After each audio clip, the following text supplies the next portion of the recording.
Well, good morning and welcome to today's session that will conclude our forage week, which focuses on round bale storage conservation and hay stocks and market outlooks. It is my pleasure this morning to introduce you to two of my colleagues as our morning speakers. But before we get started with that, just want to remind you, if you have any questions or comments, please feel free to enter them into the Q&A and chat functions at the bottom of the screen, and we'll address them either throughout the presentation or right at the end. And then we'll have a few more housekeeping things as the session goes on. But without further ado, I'd like to introduce my colleague, Sara Bauder. She is an agronomy extension field specialist housed in the Mitchell Regional Extension Office, and take great pride in having her as a colleague, mainly because I was part of her hiring committee. She's done fabulous work, a very hard worker, and a great friend and colleague. And if you want to get something done or have questions, she's the go-to person. So with that, I'm going to turn it over to Sara Bauder, who will talk about round bale storage conservation. Sara? Thanks, Connie. You're making me sound probably better than I am, but that's all right. Are you seeing my slides without the bar that we saw yesterday? No. It's still there? Yep. Okay. How about now?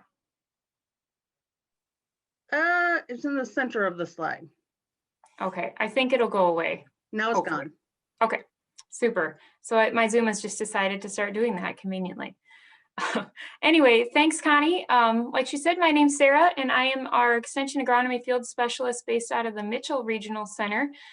And I have taken kind of a liking to forages in the last couple of years and have decided to try to fill a little bit of a void that we have at current, missing a forage field specialist on our staff. So today I'm going to talk about maintaining round bale value. Basically, how can we conserve our round bales? We work pretty hard to put them up, and that's one of the most common forms of hay in South Dakota, or ways to put up hay. But a lot of times we lose a lot of our quality because we maybe aren't stacking or storing the best that we potentially could be. So I'm just going to go over some techniques. It might seem very rudimentary or like something we should know, but honestly, I learned a lot when we did a demonstration on this particular subject. So we'll see if it will let me. I think my computer's having a meltdown here. Advance my slides. There we go.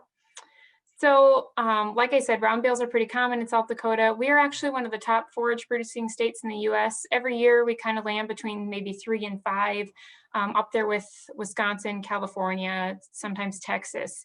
But I think that's overlooked, and we kind of forget how important forages are, especially on a national level coming from our state.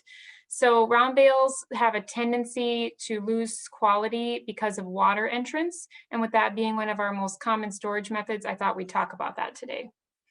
Before I go any further, I'm going to ask Matt to launch a poll.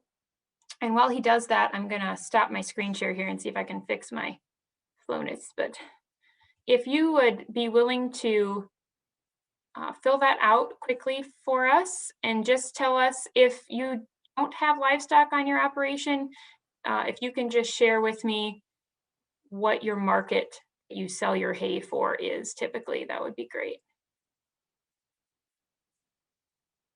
See if I can get this going again.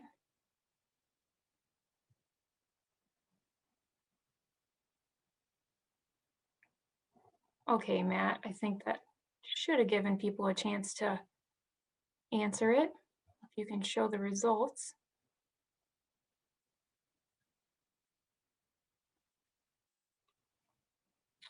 Okay, so we have quite a bit of other, and that might be other livestock, or perhaps you are raising and selling, but beef cattle, cow calf, a lot of beef cattle folks, and a few dairy. Okay, good to know. So I just like to know who I'm talking to. As far as the other goes, that's a little hard to know, but on the beef cattle side, this will be pretty applicable. Most of the dairy folks are probably already storing that hay wrapped or maybe under roof.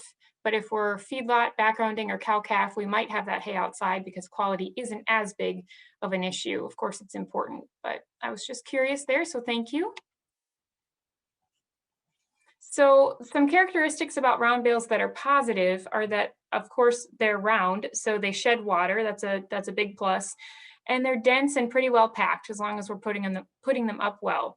One of the other nice parts about grass hay or mixed hay is that if we get plenty of grass in there, that thicker blade has a nice outer thatch layer. Excuse me. And so that outer thatch layer can really help us shed water versus like an alfalfa bale where we might have a little less thatch and it's going to enter that bale a little easier. So we did a demonstration in 2019. And what we did was we bought a load of hay. It was delivered on February 1st. And we did this at the Southeast Research Farm near Beersford outside. We core sampled the bales for quality when we got them right away and weighed them all. So we had a pretty good baseline. Then we put them in different formations outdoors. We took one bale and put it indoor as a control, but for the most part, we had outdoor stacks and we did all types of different formations that I'll show you in a minute here.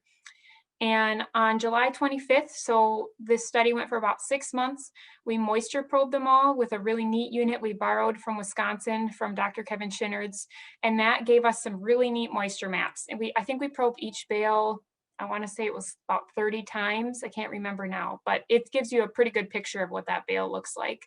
And then we weighed them again and we core sampled them again for quality. And keep in mind, I'm sure you probably haven't forgotten, 2019 yielded 20 inches of rain from February to July at the research farm there. There actually is a weather station there.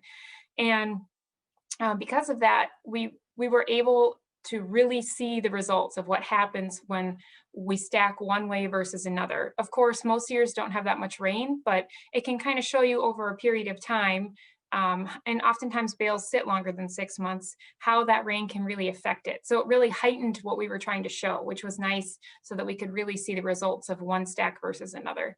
And the week before we sampled, right at the end there in July, was actually somewhat dry. So that gave us a pretty good opportunity to see the long-term impacts, not just from a recent rain.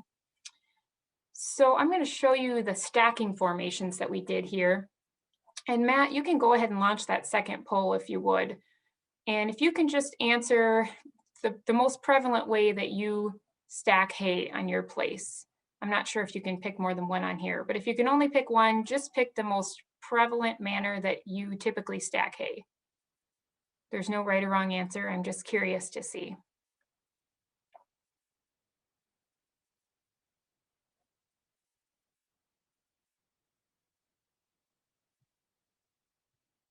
And Matt, if you can see the rate when people are answering, I'll let you decide when to close it.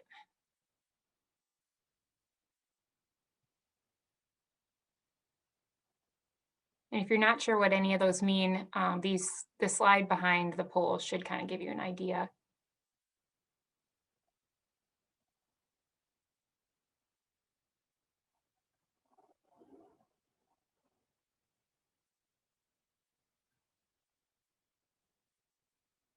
It'll take just a second here.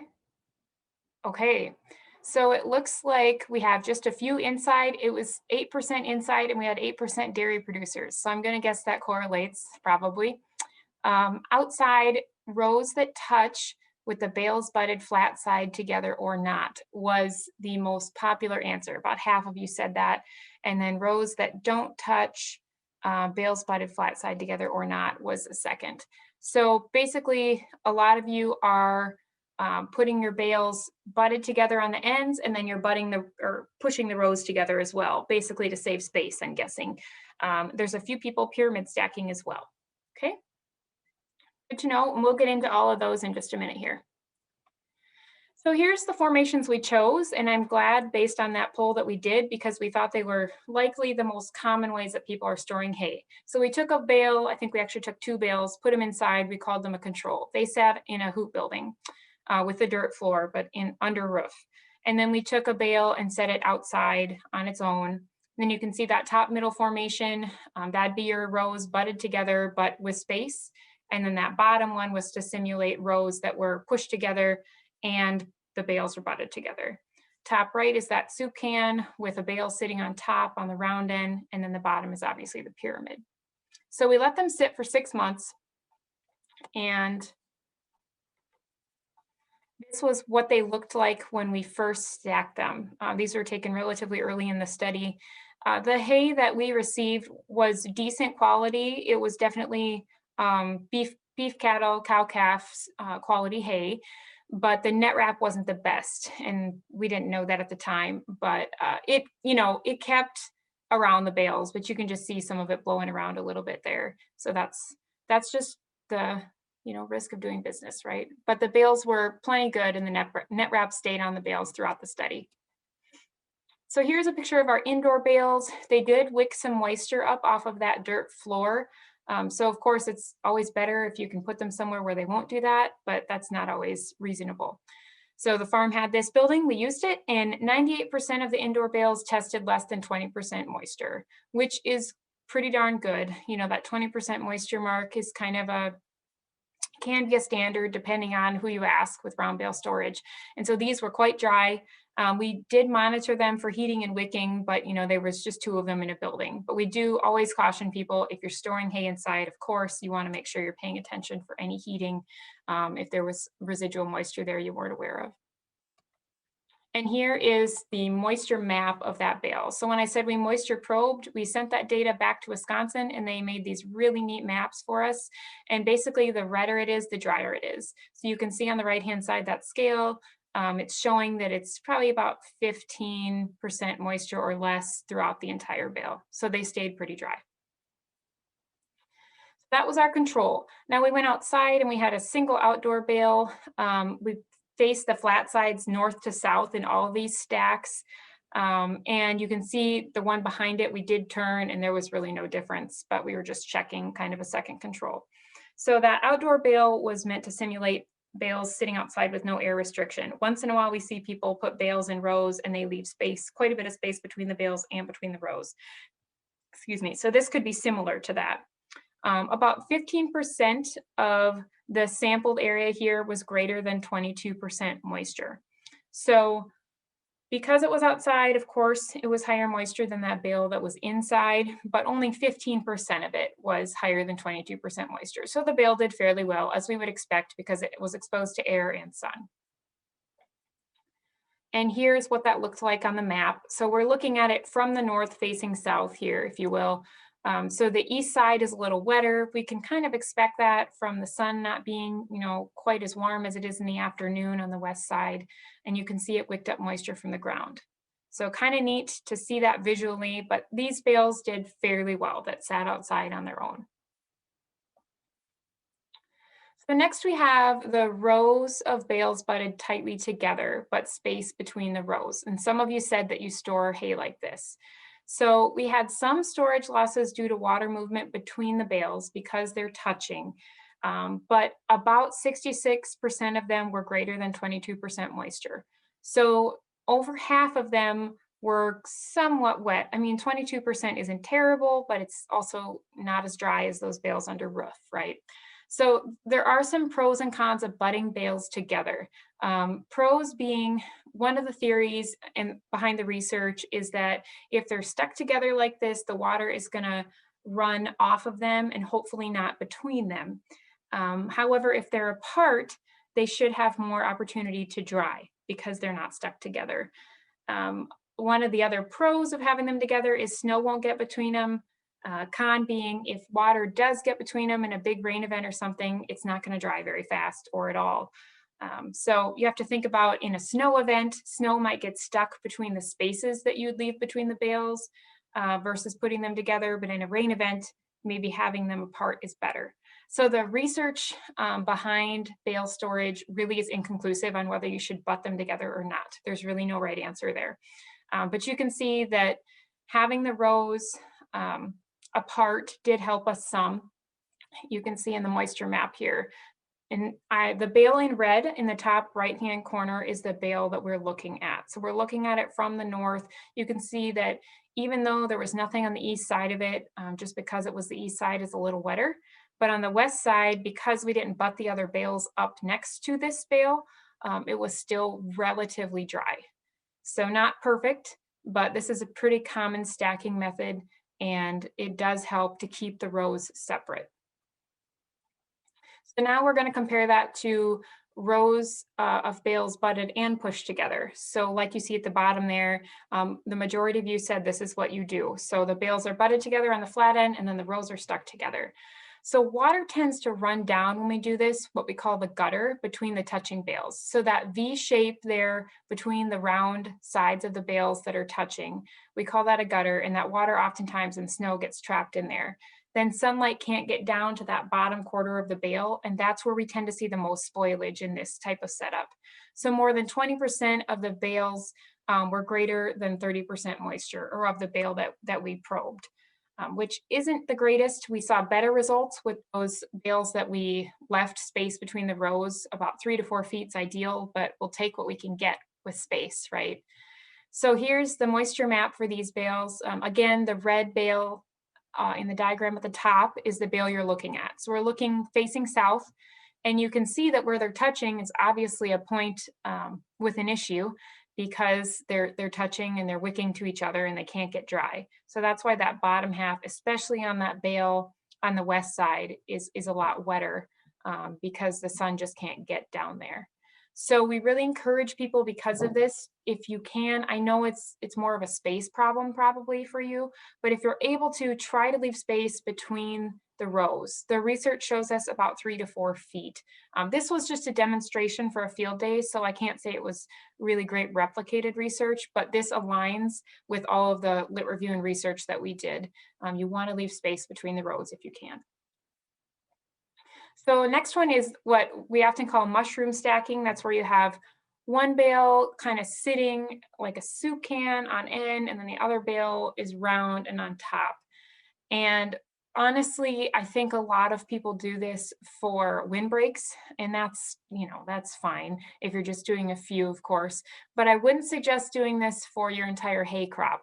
I think it's probably a space saver, and that may be why it's enticing to people, but it really leads to poorly conserved hay. This was really obvious when we grabbed the bottom bale of these stacks. The mold spores just flew out of them when you touched them. I mean, it was really moldy. It was clearly spoiled. The top bale looks pretty good because it's open to airflow, and about 90% of that bale was less than 22% moisture. So it was pretty dry and competitive with the bale that was just sitting by itself outside. But moisture tends to run off that top bale because round bales have such a nice way of shedding moisture, and then it runs right into the bottom bale. And because it's stacked on end like a soup can, and we're seeing all those layers being exposed, the water runs right through the layers of the bale. So on that bottom bale, almost half of it was greater than 35% moisture, which is very wet for hay that's in a round bale. So there was extensive spoilage. Like I said, you could walk up to it and smell it. And of course, it didn't help that we had so much rain, but that's just showing you over time basically what can happen. The top bale actually did wick some moisture off the bottom bale, but not terribly, because I think the way it was sitting on end on the bottom, it didn't wick so bad.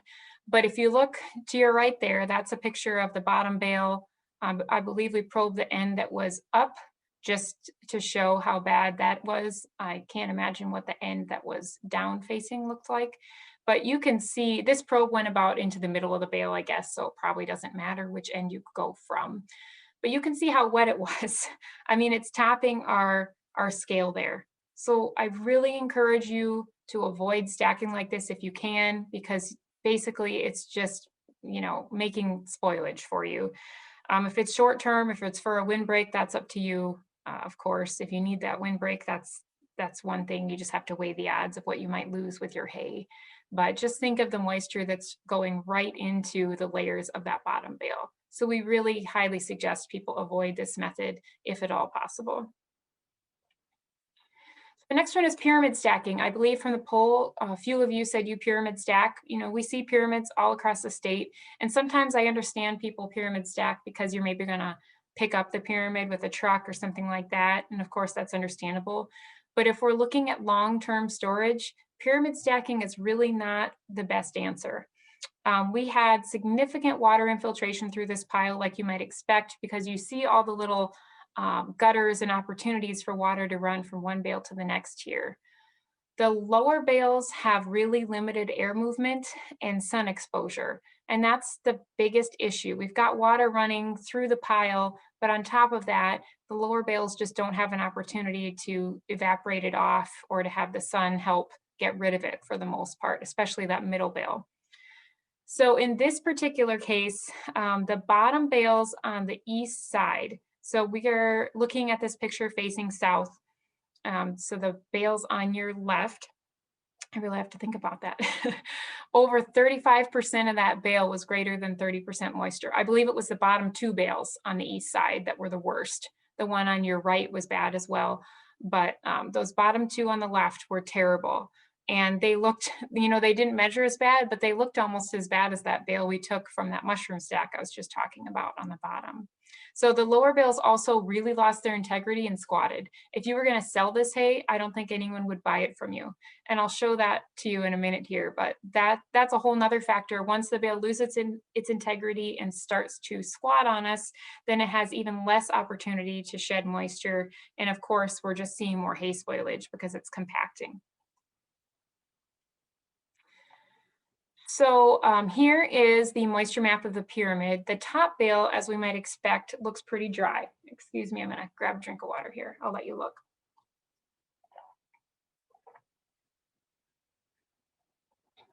So like I said, the top bale is pretty dry. And then the middle two, we start to see some issues, especially on that east side where the sun's not as hot through the most of the day, the bulk of the day. So on the east side there, that bale is obviously the middle bale on the left, wicking from the bale it's touching on the west side, but also just experiencing a lot of moisture running down in between the bales and not having probably enough sun exposure. Then we look at the bottom bales. The one on the west side obviously got quite a bit of sun, so that helped it out a little bit. But these two bottom ones on the middle and left were quite wet. The one on the left, although it was exposed to air, was actually the wettest bale. And then the one in the middle really took on moisture from the two above it and never had a chance to dry. And you can see it was a little better maybe on the right there because it was touching a drier bale, but for the most part, these bales were wet. And I've been a part of pyramid stacking hay, places I've worked and at home here even temporarily, and I never really thought about this. So I'm assuming a lot of people don't. You would think it would be okay and they would shed water, but that water really does get trapped in there. And I guess I should say, you can see the red bales on the top there. We were looking at this from the north. So here's what this pile looked like at the end of the study. Okay, we didn't do anything to it. It just basically shrunk. And this wasn't bad hay. None of the other piles did this. It couldn't handle it, and those bales lost their integrity. And somebody's going to look at that and say that's 3-year-old hay, when in reality, it would have maybe experienced 20 inches of rain in a year rather than 6 months. But you wouldn't believe that we bought that hay new in February, and this is the end of July. And as a reminder, here's what it looked like at the beginning of the study. So definitely had some spoilage issues and some cosmetic issues with this hay. Dr. Shinners was here when we showed this demonstration live at the field day, and he's an egg engineer that works in hay storage from Wisconsin that helped us set this up. And he said there's no chance he would buy it. And some of our livestock specialists said, that's grinding hay basically. And it didn't start off as grinding hay. It was pretty nice hay. So I'll give you some ideas of the piles for the demonstration we put together. We're not trying to berate anyone or tell you what's right or what's wrong. I'm just showing you the data from the demonstration and just reminding you that you put up, you put a lot of work into putting up your hay, and we want to see it store for you and store well, especially if you are feeding it and you need it high quality. And of course, we want to keep the highest quality we can, but also if you're selling it, you want it to look nice and to be what you initially tested it at. So here's some best management practices to look at as you move forward, some things to think about. So you want to protect your bales from the elements. And of course, tarps or buildings are the best. Our control bale was clearly the driest in this study, even if it was on a dirt floor. And then you want to consider maybe wrapping or B-wrap if you have high quality hay. B-Wrap is a new product. I believe it's a John Deere product. Don't quote me, but I'm pretty sure. And some of our dairy producers maybe would be more apt to do that because of the higher quality of the hay they're putting up. But of course, those things are in an ideal world, but a lot of us still store hay outside, unwrapped due to, one reason or another. Maybe we just aren't that concerned about quality and we want more tonnage for some of our beef producers. Or if we can store it outside and feed it up within the year, a lot of times that's not an issue for people. But what are some ways we can keep that quality a little bit better? So number one would be to avoid some shaded areas. We even didn't think about this on our place and have stacked bales probably way too close to trees. So I'd say especially on the east side, you really don't want trees on the east side of your bales because they're not probably getting as much sun there in the first place just because of the nature of the morning. So I would avoid shaded areas if you can. That's groves, buildings, whatever. Try to get them as far away as possible. Now I understand in reality, you're not going to go put them out in the middle of a field and take up your cropping acres, of course. But if you can, get them as far away from something that will shade that pile as possible or those rows of bales. Placing them in rows oriented north to south, about 3 to 4 feet between rows is ideal. So again, I know that's in a perfect world and not everyone can do this, but this is in an ideal setting. That north to south row is because the sun rises in the east and sets in the west. And when it comes up, it's getting the east side of the bale. And when it goes down, it's getting that west side of the bale. So that's the reason we shoot for north to south. Especially after precipitation, it can really help dry things out. And bales budded together versus leaving them 12 to 18 inches apart is kind of 6 in one and half a dozen the other. Research isn't conclusive, so it's kind of up to you. Like I mentioned earlier, if they're budded together, the pro is the snow won't get between them and the rain might shed, but the con is if the rain gets between them, which is possible, especially in big events, rainfall events, it's not going to dry out very quick or at all. 12 to 18 inches apart. The plus is that it can dry out and they shouldn't wick from one another. The minus is if it snows and it gets in between them, it's going to take a long time to dry out. And then use a slight south-facing slope if you can. Again, not everyone has this opportunity, but if you're able to, that's really going to help you try to get more sun on those bales. And a slight slope, of course, is nice to get rain to run off and not sit underneath bales as well. You want to use a well-drained soil surface if you can. Some people do use like rock pads and things like that, but the issue there is that if you're grinding hay and you have too small of rock or even large rock and you take one into your hay grinder, that's less than ideal. So just it's what works for you. We just want something that's well drained so they're not sitting in the mud basically, or even just a wet soil surface is enough for them to wick up. Net wrapping helps hold shape and good leaf thatch does too. Net wrapping really helps hold that leaf thatch, and that leaf thatch is nice for shedding water. So if you can net wrap, that's all the better. If you still use twine, that's okay too. Just know that it's not going to shed water as well, and typically doesn't hold bale integrity as well. But that's every producer's choice. And then lastly, if you need to make stacks because of space or because you're picking the bales up, if they're going to be there for a long time, I'd highly suggest covering them because there's just no way for those bales in the middle and the bottom to dry out, and you're just losing quality the longer that they sit there and are potentially wet. And even if you put the bales up a little wet in areas that are more arid and dry, those bales in the middle of the stack just aren't going to have the opportunity to dry like they should, or like you were maybe hoping when you were forced for one reason or another to put them up wetter than you prefer. So here's a little data from the University of Wisconsin, the average effective hay storage method on storage losses. And I just thought this was kind of interesting. You can see on the left panel, or the left column, excuse me, it's showing you all the different options that they looked at for storage in this study. And then on the right, it's the range of loss that they saw. And some of these have huge ranges, so it's hard to tell you to do one versus the other. But a lot of it is just kind of common sense. Under roof, of course, had the small, very small range of loss. Plastic wrap on the ground or bale sleeves on the ground, again, very small range of loss because you've basically sealed those bales. But when we get to covered, rock pad, or elevated, We go all the way from 2, virtually no dry matter loss, to 17%. So there were some still having some loss. And of course, covers are never perfect. You might have a hole in the cover, etc. But when you get into uncovered, whether it's on a rock pad and elevated or on the ground, excuse me, with net wrap, you see some pretty wide ranges here. So we can't really say that one is better than the other per the range being so wide. But we do know that if you want them on the ground, you of course want them in a well-drained place or elevated. And if you can net wrap, it should help versus twine. And then the bottom two, covered on the ground, 4 to 46%. I'm assuming that that 46% is due to wicking, or maybe some issues with the cover. But that bottom end is quite low, but 46% is pretty high. I would tell you that covering should always help as long as you have a good cover and those bales aren't wicking moisture off the ground, but that's hard to know. Uncovered on the ground, of course, had our highest range of loss from 5 to 61%. So we are going to have loss when we have our bales outside uncovered. And I know the majority of you likely do that, but we're just trying to give you ways to help retain quality as long as you can.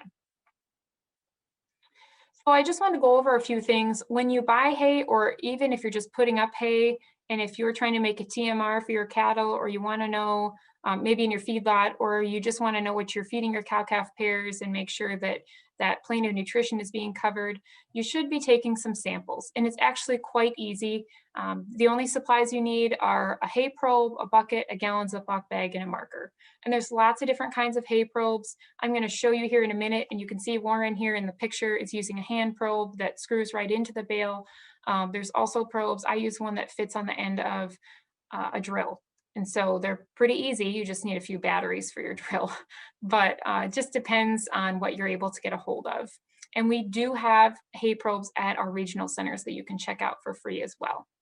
So you're going to use that probe to core either through the round side, like through the net wrap side of the bale. You would just pull the net wrap away and put the probe in, or like he's doing in the picture, through the butt end of a square bale. And you do that because you want to get through all the layers of thatch. If we put it in through the other end of the bale, we're just getting through maybe one layer, but we want to go through all the layers to get a good, well-rounded idea of what's in that bale for quality. Excuse me. And then we're going to core at least 8 to 10 bales per lot and have at least 20 cores total. So it's a lot like soil sampling. You know, you need to take several different bales, so you're getting a good, well-rounded idea of what that lot looks like. And then you need to have at least 20 cores total for not only making sure it's well-rounded, but making sure you have enough volume for the lab. And generally that fills, or close to fills, a gallon Ziploc bag. When we talk about lots with hay, typically a lot is going to be a cutting. Now you can use lots however you prefer to put them together on your farm, but I would suggest at least starting with making sure every cutting is in a different lot. And then you're going to combine samples, mix and place them in the bag, label it, submit it to a lab. So not too tough. I'm going to show a video here if Zoom cooperates, and just give you an idea of what that sampling procedure looks like. I'll give it just a second to load, and I'll move it ahead.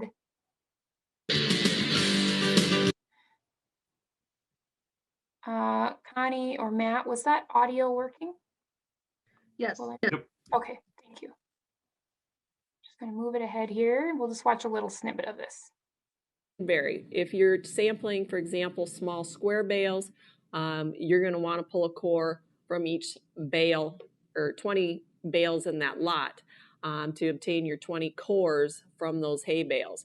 Now, if you're sampling large round bales, for example, you may be able to sample somewhere between 8 to 10 large round bales selected at random, but you're still going to want to pull a minimum of 20 core samples from your lot, and then obtaining about a half a pound of hay sample, which should be collected to be processed and analyzed at the labs. So as we talk about proper techniques, and we're going to go through and show you those proper techniques on a square bale, you're going to sample at the butt end of the bale, about in the center of the bale, coring towards the center of that bale and inserting that probe at a 90-degree angle. As our probes are somewhere between 12 and 24 inches in length, you're going to try and insert it the maximum length into that bale to get as much of a sample as possible. Large round bales, also in that process, you need to sample on the curved side of the bale, making sure that you clear away also, as in the square bale, any twine, so that is not taken into the sample, or any net wrap, possibly if you have net wrap bales, before you start inserting your hay probe into that sample, also at a 90-degree angle, and then working your way towards the center of the bale. As we stated earlier, you may only be taking a total of or sampling from a total of about 8 to 10 bales, but you're still going to be pulling about 20 cores in that lot. So you may, on large round bales, you'll be sampling on both sides of that curved portion of the bale. After you've taken the core samples, we need to mix that entire sample in a clean plastic or other kind of container and mix that very thoroughly, and then put that sample into that 1 gallon Ziploc type bag that we mentioned earlier and seal that up. You don't want to try to divide that sample if at all possible, because then you may run the risk of altering what that composition is. The divided sample, one of them may have more greater proportional leaves, for example. Real important step then also is labeling that bag with the permanent marker, with the whatever the lot name or whatever kind of notations you need to make, so that you know what that sample, what lot of hay that sample is representing in terms of forage type and variety and so forth, because it's very important to keep those track of what lot those samples come from, and not to rely on your memory, because after we take that sample, they're all going to tend to look very similar. So if you don't record that up front, you run the risk of not being able to remember what lab of your choice. And you want to make sure that between the time you take the sample and when... All right, sorry, I lost my mouse there. But basically, you can see in that video a couple of colleagues, Tracy Erickson and Warren Rushi, put together a few years ago. They're just showing you the basics of taking a hay sample, and it might seem a little on the simple side, but a lot of us really, I think a lot of people haven't taken them, or maybe aren't sure where to get a probe. So do know that you can get a probe from any of our regional centers. I believe all of us have hay probes at the center that you can check out. If not, you can contact me. My contact info will be at the end, and I'm happy to help get one available to you. And you can take them, take the samples yourself, or oftentimes if there is a feed lab or a feed mill in your area that does testing, they might be willing to take those samples for you as well and turn them into, again, somewhere local, or you might have to mail them off. But it's not typically extraordinarily expensive to have quality samples done, and it's a really good practice to know, even though that hay might look nice, we just never really know what we have in that hay until we test it. It's a lot like taking a soil sample before you put down fertilizer. You just want to know what you have there, so that you can use it efficiently. So in summary, we suggest that you avoid shade when you're storing round bales.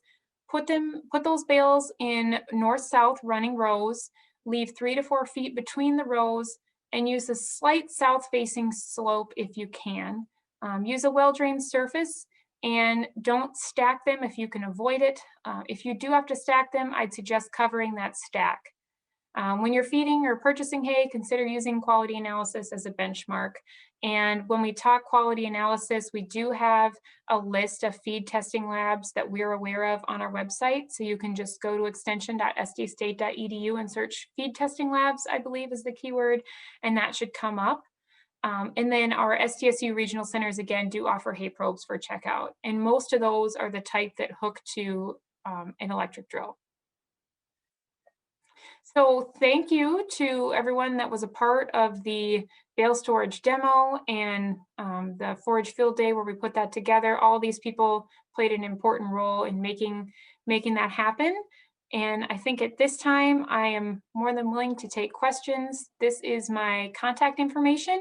So if you have further questions, you can ask them now in the Q&A, or you can sure contact me by office phone number or email. Thank you. Sarah, there are a few questions in the Q&A.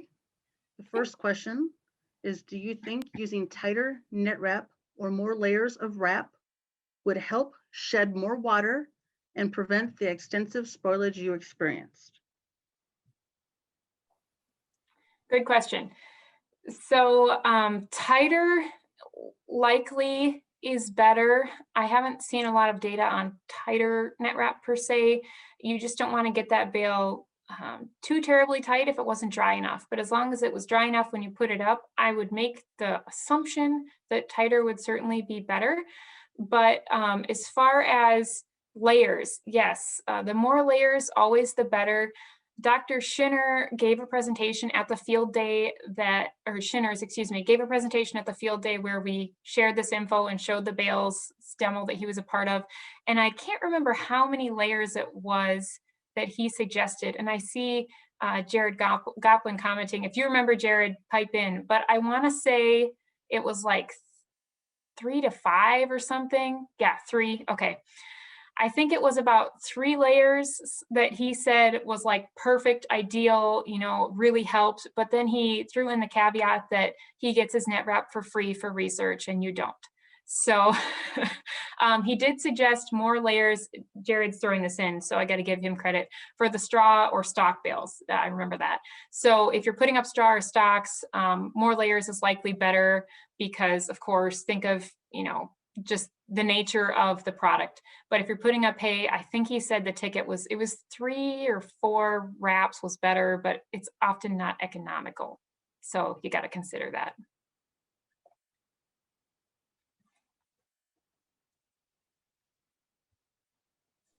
Another question for you, Sarah. Yep. Lining up the bales is good work for kids, but butting them together properly turns it into very precise work.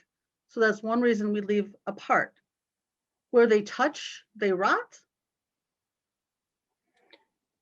They're asking when they touch, do they rot? Yeah. So there's, I mentioned earlier, there's not really a conclusion on that. They've done a lot of different research studies over the years on whether they should touch or not. I assume we're talking about the butted ends of the bales. And when they do touch, it's not necessarily that they'll rot. If you have a huge rainfall event and a lot of rain gets between them, you're going to have some spoilage. But if you leave them apart, you get snow between them, and the rain is directly touching each bale. So it's kind of 6 in one, half dozen the other. When they're touching, they probably get less rain, but because they're touching, they don't dry out. When they're apart, they're more apt to get rain, but they can dry out faster. So it's really either way. And honestly, I think a lot of people leave them apart because, like you said, it's kind of precise work, unless you're quick with a loader and you just shove the bunch together and back up and call it good. But I think you're okay either way. The people that are experts in this subject can't decide. So I think either way is probably okay. They say about 12 to 18 inches if you do leave them apart to get the ideal amount of sun that you want. The advantage of leaving them apart, you want to leave at least a foot if you can. Another question. With regard to the grapple holes, open the bales to water entry? Oh, that's a good question. I would say logically, I guess. I haven't read anything on that. It's a good point.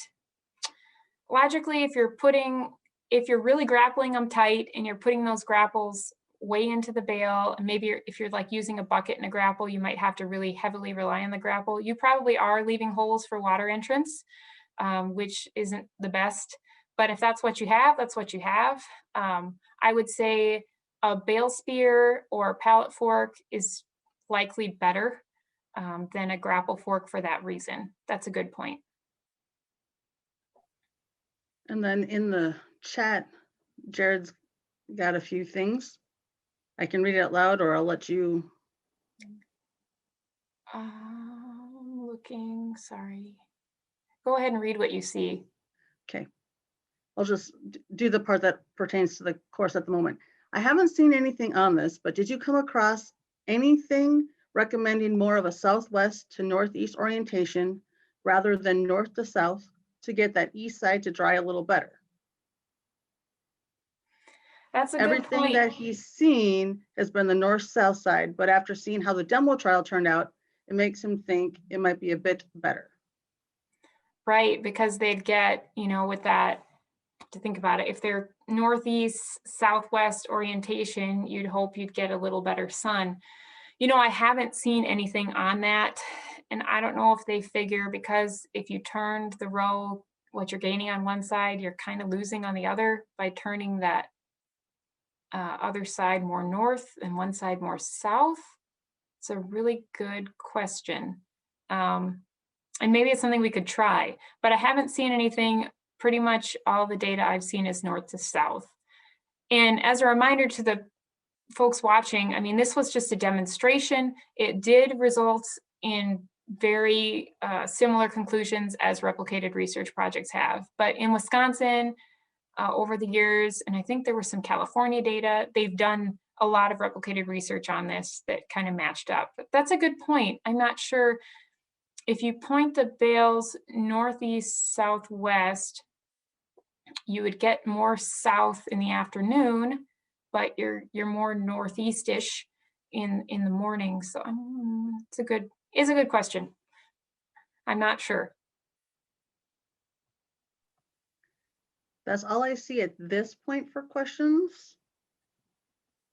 If there's another question, go ahead and drop it in, because we have a moment or two before we'll turn it over to Jack for his presentation.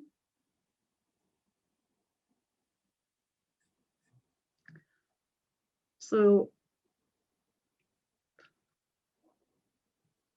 those of you that are tuning in, if you could please fill out the poll, that would be very helpful to our colleagues. And while we put together our presentations, gives us things to think about and improve upon. So we could take a moment to do that.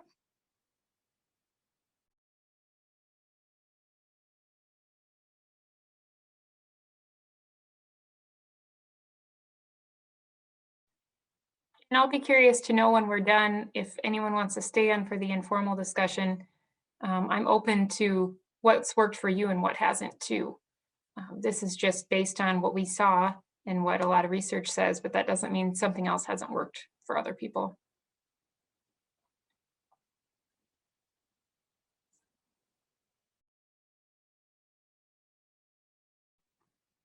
We can finish up that poll. And Jack, if you wanted to start getting prepared to share your screen.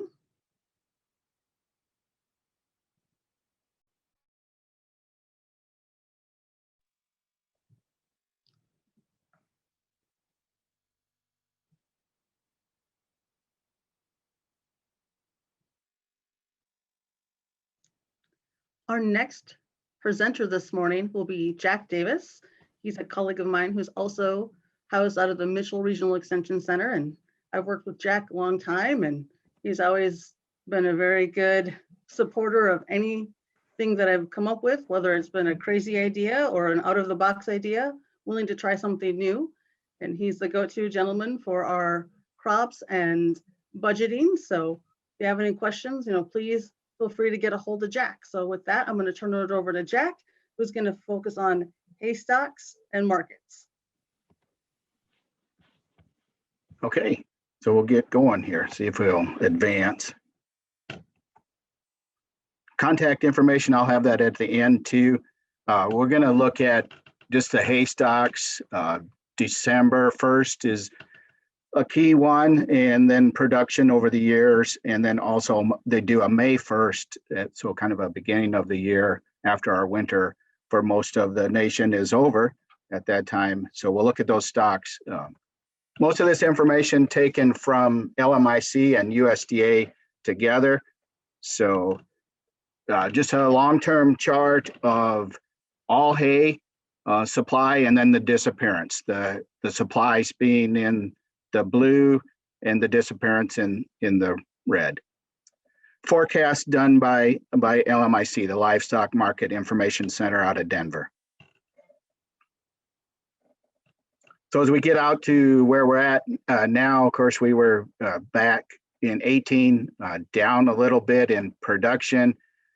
Production has come up the last few years, and about even here in 20 and what they're predicting for 21.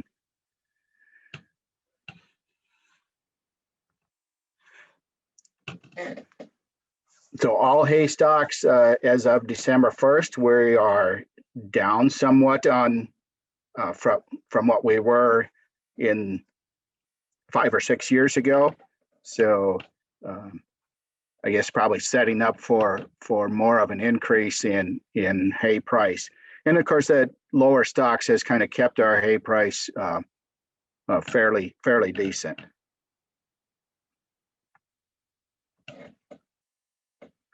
So again, just looking at our production throughout the year.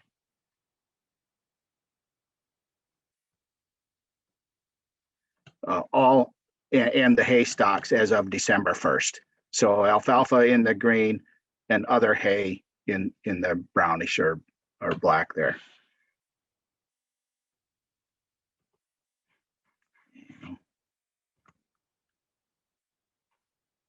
Switching now to production and then a May 1st inventory.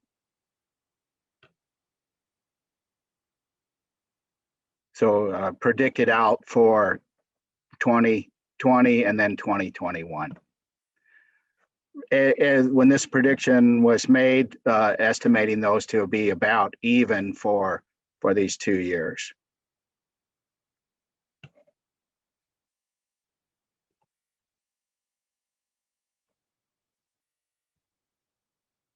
Then just looking at our beginning inventory as of May 1st.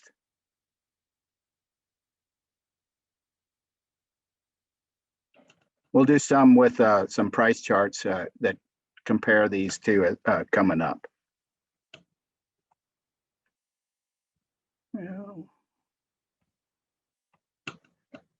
So I have alfalfa ending stocks, so that May 1st type stocks, and the dollar per ton seasonal average price. That's the SAP.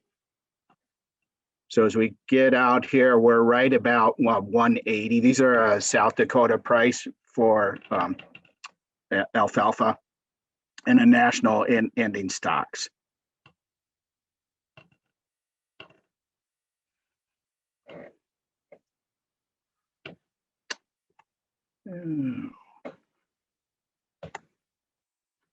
So then just doing all hay ending stocks, of course, a little more because we're throwing all the hay in there, and the dollar per ton seasonal average price drops to around 50, where we were right at 180 with the alfalfa.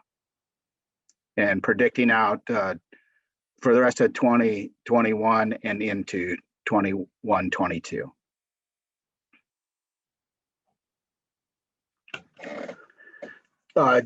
RCAU is roughage consuming animal unit. So it's just a factor that's used to measure on a national basis the animals that are consuming hay stocks and roughage. And well, it's not the highest that it's been, or we are high. They are predicting it to go down a little bit. I was trying to look for if there was a relationship necessarily between that and price, and it isn't a good real fit. So, but just wanted to show that we're on the upper end, I guess, of consuming animals units, and probably still fairly close to a upper end of price too. And of course, it's probably going to follow grain prices more and other prices of crops and feedstuffs.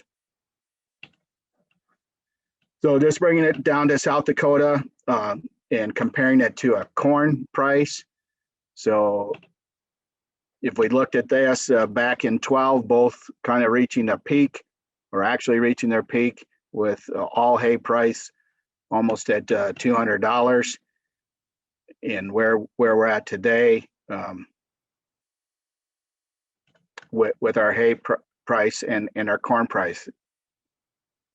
Corn price moving up, hay we'll probably have a decent enough stocks built up and not using as much through the last winter or so.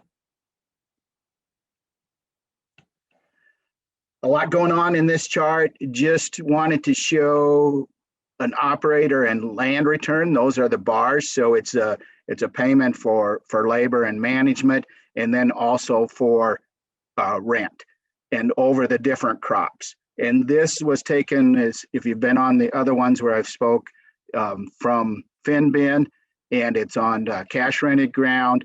And I query farms that are in South Dakota, North Dakota, Nebraska, and Minnesota.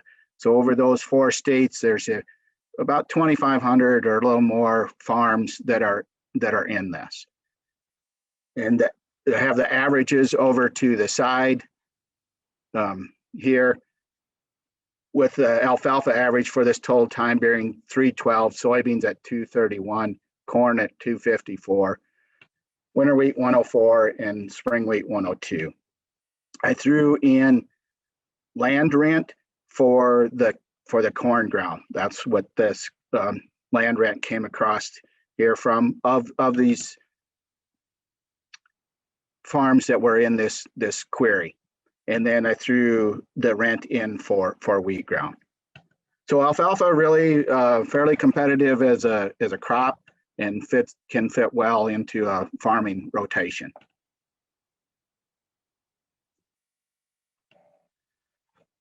I just wanted to put this website and then a sample of it that I pulled from today. It's a good site to get market news on hay, and it's just listed there, and I just pulled that, and I picked Corsica out of there. It has other sites actually from all over the nation that you can pull from once you're on this site. And I just pulled part of Corsica's report. So I just wanted to show you, if you're looking for market news on hay, it's a simple place to go to get quite a variety or range of reports for hay auction and hay sales. I think that's what I have. Short.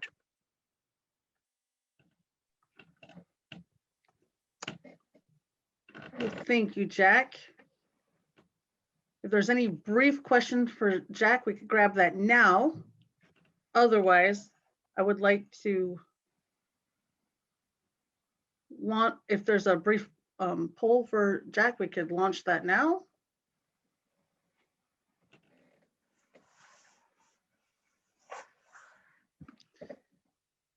Again, as you're filling out that poll, that is very helpful for us as we put together materials and programs and presentations and such for information for you. So if you could take the moment to fill that out. Well, for those of you that are tuning in for CCA credits, very briefly, I will be showing that QR code. There's probably guys on here that are doing more marketing of hay and tracking it closer than what I have. But just through this year, it seemed like coming into December, we kind of came up through that time period. And then after that, as the mild winter in South Dakota, at least much of South Dakota, the hay prices just kind of really fell. Not greatly, but they didn't keep an uptrend. But we'll see as the drought widens, hay should probably become more valuable to a certain point. You could finish up that poll. That way I can go ahead and share my screen. So, yeah, I'll stop sharing my slides here. Perfect, thank you.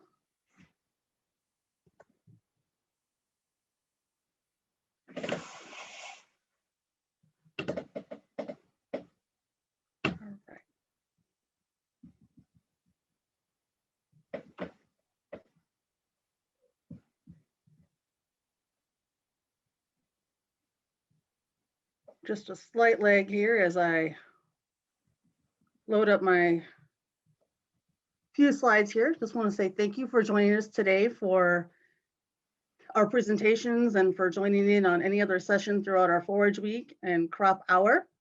Just want to bring your attention to the chat.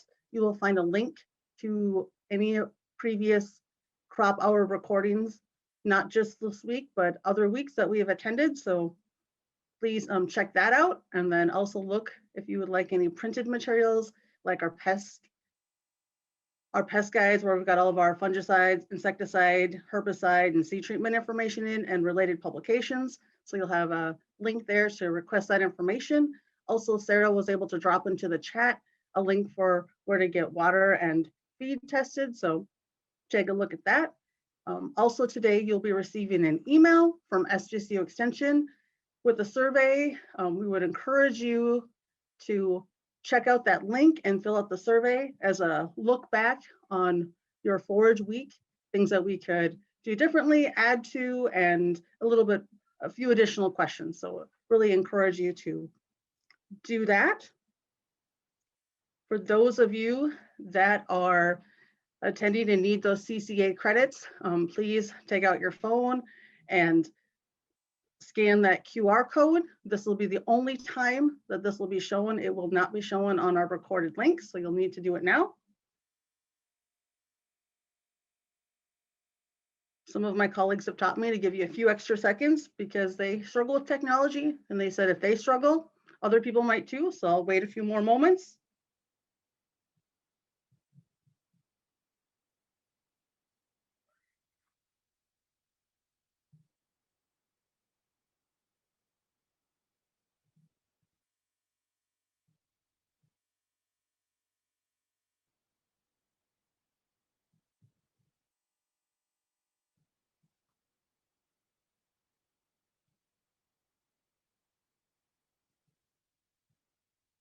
As I'm waiting here for folks to get their CCA credits, I encourage you to stay on the line for our after crop hour discussion. It's an informal discussion, time to ask questions, seek the answers that maybe you haven't had a chance to ask, and just have some discussion. That's the one part that we've really missed this winter as we've been doing these online meetings versus face-to-face, really missed interacting and visiting with each and every one of you. So we encourage you to stay on if you can, whether it's for 2 minutes or for 20. We encourage you to stick with us afterwards. But all right, just want to say, thank you for attending Forages Week. If you have any interest or would like to learn a little bit more about sunflowers, next week we do have our Sunflower Week. So we're looking at things such as weed control, fertilizer recommendations, varieties, looking at different diseases that work with sunflowers and some of the management. Again, insects both above and below ground, and then looking at the pollinators. So we encourage you to check us out next week. So with that, would like to thank you for attending today's session. Again, check out the chat for those links, and would encourage you to stick around after today's session for that informal discussion and conversation. So with that, thank you.